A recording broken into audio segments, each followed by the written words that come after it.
屬猴嘅朋友運勢趨向穩定且向上，今年受文昌同驛馬吉星拱照，代表學習、旅遊同埋變動，將帶嚟好運。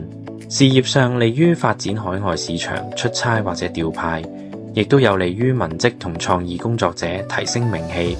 雖有吉星，但缺乏強勁嘅財星，財富需要靠自身努力賺取，不宜投機。解決防備方案，把握變動，積極爭取出差、外派或調動崗位嘅機會，越動越好。若冇工作上嘅變動，建議多旅遊或參加戶外活動，改變氣場，提升技能。文昌大利於進修考試，可報讀課程或者考取證照，為事業發展儲備能量。謹慎理財，避免聽信小道消息進行高風險投資。今年屬於正財年，踏實工作先至係王道。